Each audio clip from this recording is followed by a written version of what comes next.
L'école à domicile. Pas si simple que ça en fait. On est sans cesse confronté à tout un tas de distractions. Tout d'abord, il y a la musique à fond dans la chambre d'Elsa H24. Puis évidemment, il y a les réseaux sociaux auxquels on n'échappe pas. Mais non, c'est pas ça le plus compliqué.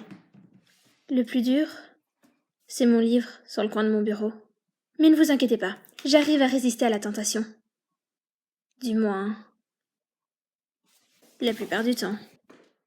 Aujourd'hui, je vous présente donc 3 livres addictifs que j'ai dévorés et que du coup je vous déconseille de lire en période de confinement, surtout si vous faites du télétravail.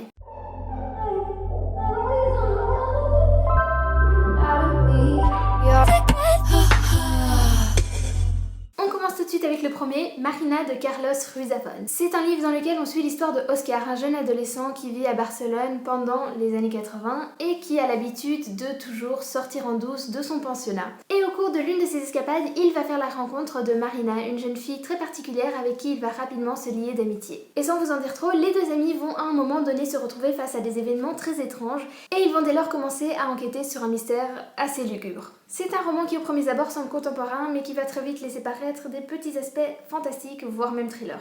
Ah Marina, alors ce roman je vous jure je l'ai dévoré en un temps record. Je sais pas, il y avait juste quelque chose à propos de l'intrigue qui était tellement prenant, les personnages étaient tellement attachants, j'avais juste envie d'être leur amie et puis la plume... Je sais plus, parce que je dois quand même préciser, les livres dont je vais vous parler aujourd'hui, c'est tous des livres que j'ai lus il y a minimum 2 ans. Pourquoi? Parce qu'il y a beaucoup de livres que j'ai dévorés dans ma vie et il fallait bien que je commence par quelque part. Je préférais vous parler maintenant de livres que j'ai lus il y a 2 ans que dans 2 ans vous parler de livres que j'aurais lus il y a 4 ans. En bref, si je vous en parle pas maintenant, je vous en parlerai jamais. Mais revenons-en à Marina. Alors, qu'est-ce que je peux vous raconter d'autre à propos de ce roman, mis à part le fait que j'ai adoré?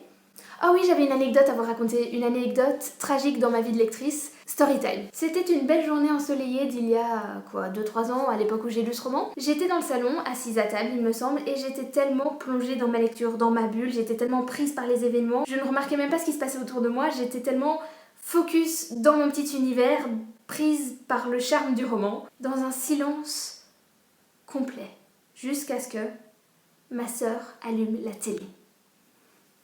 J'étais entièrement plongée dans l'univers de mon roman et Elsa a allumé la télé. Elle a fait éclater la bulle. Elle a rompu le charme. Ça m'a tellement frustrée sur le moment que je me suis mise à pleurer. Et ça me traumatise encore à ce jour. Bon, peut-être que j'exagère un peu. Enfin, conclusion, Marina est un roman que je vous conseille fortement, sauf si vous êtes en télétravail bien évidemment. Le deuxième roman que je vais vous présenter aujourd'hui est Les pluies de Vincent Villemelot. Alors ici, premièrement, prenons quelques secondes pour admirer cette couverture, que j'adore, je trouve cette couverture magnifique. Vous avez tout à fait le droit de disagree avec moi, mais moi j'adore. Alors ce roman est une histoire apocalyptique. D'habitude c'est pas du tout un genre que j'aime, enfin ça dépend, mais ça a tendance à vraiment me déprimer donc j'évite. Mais celui-ci était assez original et différent de ce que j'avais l'habitude de lire dans ce genre-là. Et j'ai vraiment aimé. On y suit l'histoire de Coche et de Lou, qui sont deux adolescents de je pense 14-15 ans et qui sont amoureux, mais qui vivent surtout dans un monde où ça fait des mois qu'il pleut H24, au point où ça devient dangereux pour la population qui est à risque d'inondation. La situation devient tellement grave que par un concours de circonstances, Coche se retrouve orphelin et Lou et Coche, chacun accompagnés de leurs frères et sœurs, vont devoir fuir pour se mettre en sécurité. Sauf qu'à un moment donné, dans leur périple, la bande d'enfants composée de donc 2 fratries va se retrouver séparée. On suit donc pendant tout le roman principalement le point de vue de Coche qui va faire son possible pour, au milieu de cet apocalypse, retrouver Lou et son petit frère.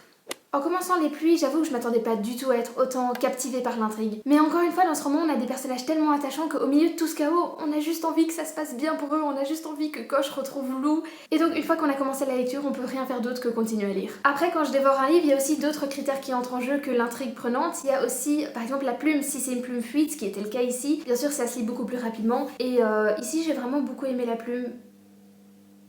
Attendez, je bug.